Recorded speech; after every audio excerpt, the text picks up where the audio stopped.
welcome to Just One Thing for Parents, where I was joined by Peg Dawson. Peg talks about the perfect intervention for executive skill difficulties in older kids. We had an earlier episode where Laurie Faith was talking about executive functions in younger kids, but now we focus on the older kids. Now, for those who aren't aware, executive skills are things like planning, organizing, paying attention, managing your time. They're all housed in the frontal lobe of our brain, and they're the silent scaffolds that enable us to manage everyday life. So many kids and people, in fact, all of us struggle with executive functions at some point, but some kids more than others. But when kids aren't doing things like handing in their homework, brushing their teeth, completing their chores, we often think they're just being difficult or lazy or uncaring. But actually, they haven't yet built the brain skills or developed the habit to do these things automatically. So Peg is really the expert in this area. She wrote the book Smart But Scattered, which is a book that so many parents have read. And here she talks us through her 5-minute intervention that works for parents wanting to strengthen their children's executive skills. It's an episode that literally every parent should be tuned into because it's something that we're all struggling with in some aspect of our life. So please keep listening to my interview with the incredible Peg Dawson. Thank you so much, Peg, for coming on the podcast today. Yeah, I'm happy to be here. So the question for you is, what is the perfect intervention for executive skill difficulties in older kids? And I know you are an expert in executive functions. In fact, might just say you've written the book that everybody reads called Smart But Scattered, which is about executive functions. So I know this is your area. So yeah, what would be your top tip for parents? Okay, so this is something when I first started talking about it, I thought I was being kind of whimsical. And I thought, well, I don't know whether this works or not, but I'll throw it out there and see what happens. And almost immediately, people started telling me stories that fit my perfect intervention. So here it is. Okay. The perfect intervention to support executive skill development is one that takes no more than 5 or 10 minutes a day and that you're willing to do forever or as long as it takes. Mm-hmm. And those two go hand in hand, because if it took more than 5 or 10 minutes a day, you couldn't keep it up long enough for it to be effective. Right. And I can almost guarantee you that if you keep it up long enough, it won't take forever. But I can also almost guarantee you that it will take longer than you think it should. Okay. Because what we're talking about here around executive skills in teens is we're talking about habit formation. It takes a long time to really develop a habit. And so as I say, when I first started talking about this, yeah, can you really do something in just 5 minutes a day and keep it up long enough for it to work? But let me just give you a few examples, and then we can open it up for questions or comments. Yeah. I remember the first time I mentioned this, I had a mom in my workshop, 7th grader on the spectrum. So he's autism spectrum disorder. She said starting when he was in 1st grade, she had put together a getting ready for school routine. And she walked him through that routine every day, everything he had to do to get ready for school. She said he's now in 7th grade. And this year, for the first time, he goes through that routine completely independently without any cues, supports, or reminders from her. Wow. So that took 6 years. 6 years. I'm thinking, any kid on the spectrum who's getting ready for school by himself without need for supports, that's one for the win column. Yeah. So that's one example. Let me give you another one. I had a mom of a 4th grader who said that, again, starting when he was in 4th grade, when he sat down for breakfast every day, she would say to him, have you checked your planner? Because what she wanted him to do was check his planner, because that told him what the day was going to be like. It told him what he needed to remember to bring to school. It might tell him what his after-school activities were, so he knew what the schedule was. And every day he would sit down at the breakfast table, and she said, have you checked your planner? And he would go, no, I haven't. And he'd open the planner. But she said, he's now in 4th grade. And now, as soon as he sits down for breakfast every day, he opens the planner. Wow. So again, 3 years, but they got there. Yeah. And so after I talked about this for about a year or two, it finally occurred to me, wait, I used the same process with my own son. I didn't realize it was a 5-minute rule, but that's what it was. So I have 2 sons. They're both in their 40s now, but my older son at the age of 14 was diagnosed with an attention disorder. And so and then he was diagnosed, yeah, as I say, in the 8th grade. And I went through this thought process of, first of all, realizing, okay, I got 4 years. That's all I got until he graduates Okay. from high school.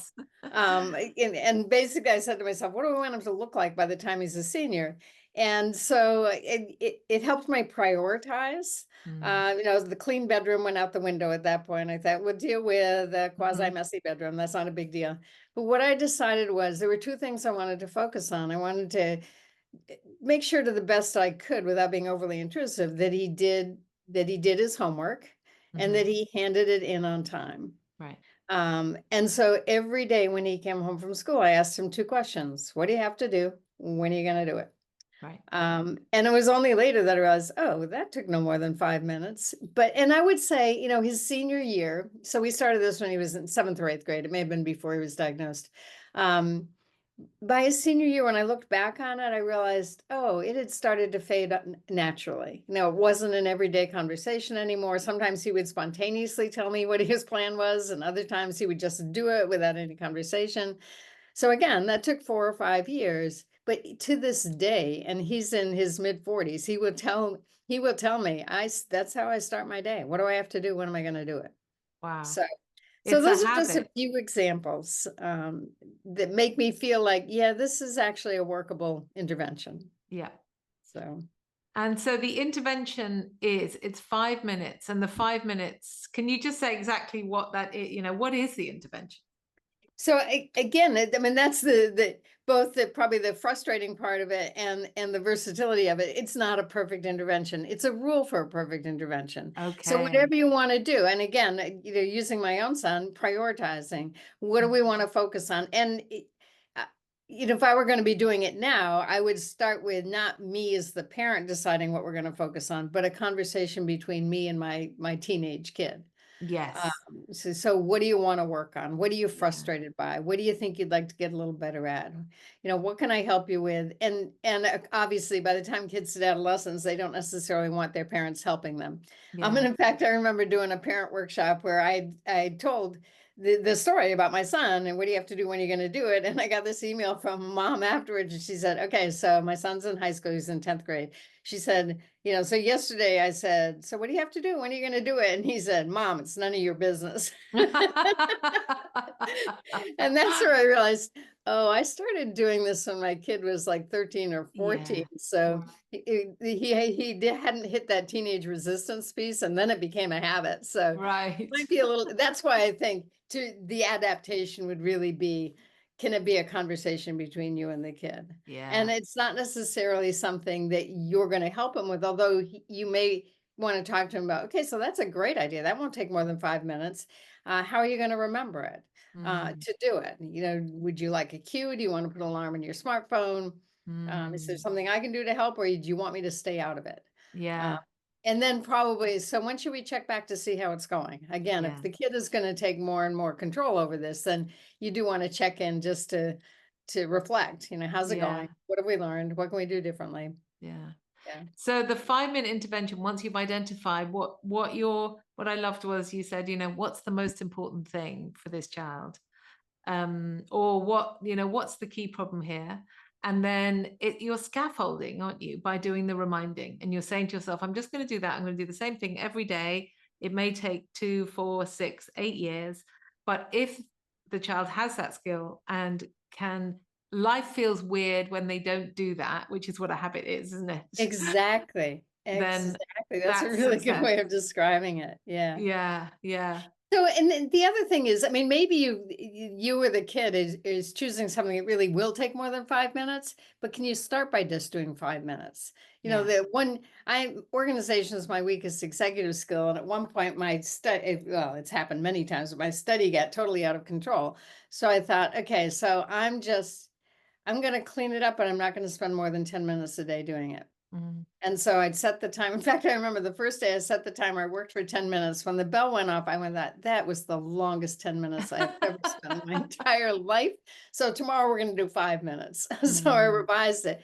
And bit by bit, 5 minutes by 5 minutes, my study got clean. And then to maintain that clean, it doesn't usually take more than 5 minutes to maintain. Yeah. after that. So it's just the build up to that. Yeah, So, and I think that is one of the struggles that parents have. I think, they'll come up with an idea and they'll develop a strategy and they'll tell their child. And then when the child within one day, 1 week, or even 1 month is not doing it, they say that failed. yeah. And what you're saying is it can take a very long time. Yeah.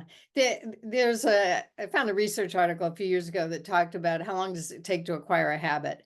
And for years, the sort of folklore, and it was developed by the Franklin Planner people, the folklore was it takes 3 weeks to acquire a habit. Well, what this article said is on average, it takes 66 days to acquire a habit. But that's average. It could take anywhere from 2 days to 150 days. Yeah. And so bearing that in mind, and then let me just give you one other pointer around this, because this is also research based. If you set a goal of doing something like every day for 5 minutes, Mhm. give yourself 2 days off. Okay. And there's a really interesting research study where they did that. They set up a really boring task for people to do, divided them into 3 groups. And one group, they said, okay, your goal is to do this for 7 days. Another group, they said, no, your goal is to do this for 5 days. And a third group, they said, your goal is to do this for 7 days, but you get 2 free passes. Mhm. And what they found was of those 3 groups, the ones that did the most were the ones who had the 7-day goal with 2 free passes. Right. So that was even more than the group that it was just 5 days. So that 2 free Wow. passes, Yeah. because then you can decide when are you going to use that pass. Yeah. Um, and so that's the other piece I would build into this as well.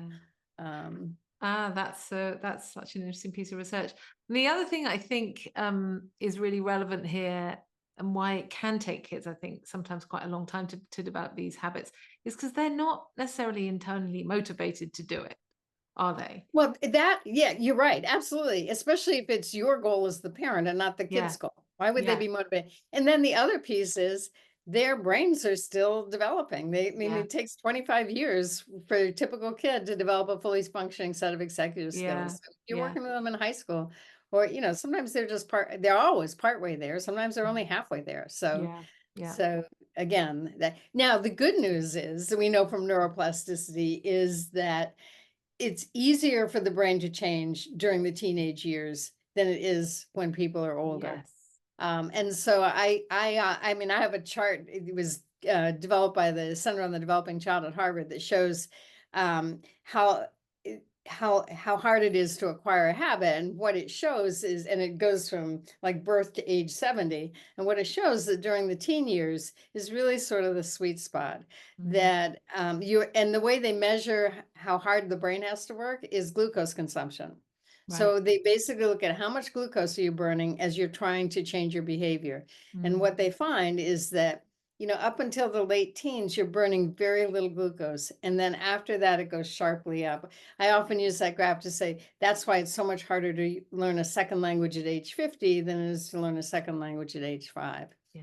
But during the teenage year, and I say to teenagers, you may think it's really hard to memorize those Spanish vocabulary words or learn that musical instrument or those football plays or whatever. It will never be easier than it is right now. So take No. advantage of it if you can. So And I suppose the cruel trick of nature is that actually during those teenage years, often a teenager does not want to hear what a parent has to say.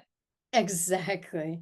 I mean, I Yeah. do remember doing this actually with my son, particularly when, we have GCSEs here, which kids take at the age of 16 in the UK. And they have often 10 subjects, and each subject has a number of different modules.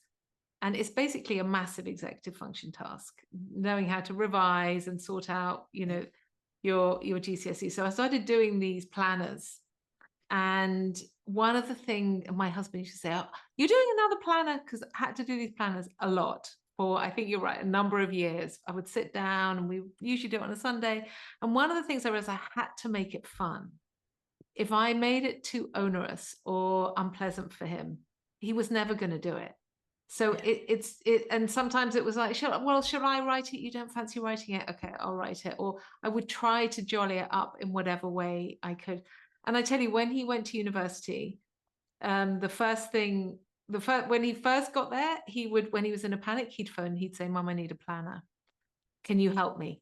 And the great thing is he'd learned that's what I do when I feel overwhelmed. And then I now see planners everywhere. He doesn't ask me anymore. So it was a gradual thing over time. Yeah. Which is the other message I give to parents all the time, is that most of these kids turn out fine. It just, it may take longer, but you start seeing the payoff again when they go to university or in their 20s, then you'll see the payoff. Again, is assuming you've persisted without, I mean, you can't persist with something the kid doesn't want you to persist with. Yeah. But if you and the kid keep at something, you may not see the payoff in the first couple of years, but you will see the payoff down the road. And sometimes empathizing and just saying, "Oh, we've got to do this. You know, I know it's annoying. I know it's boring. Should we just get it done?"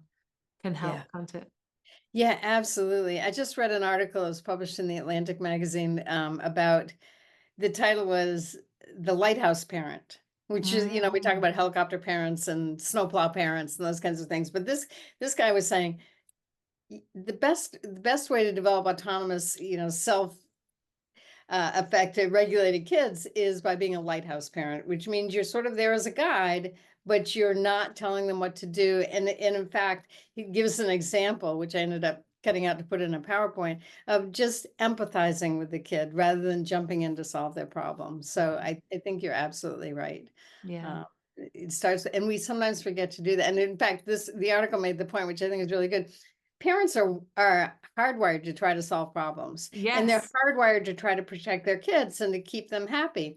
And so it really takes an extra effort to step back and say, okay, that may make them happy in the moment, but in the long run, is that's in the kid's best interest. And so if you're going to set all of that aside, just start with empathy. Just start with, wow, this sounds tough. Yeah. And then hopefully let the kid figure out how they're going to get out of that hole. Yeah. Amazing. So, yeah. Oh, Peg, what incredible advice. Thank you so much. I know that so many parents are going to take that. And, I think it's just so helpful for parents to hear these things and to say, I'm not doing anything wrong. It's part of being a parent. It's going to take a long time. My kid's going to be fine in the end. There takes a lot of belief to be a parent, isn't there? It's like almost like a religion. I believe in the end things will work out. But thank you so much for your time today. Sure. Yep, very good. This was fun.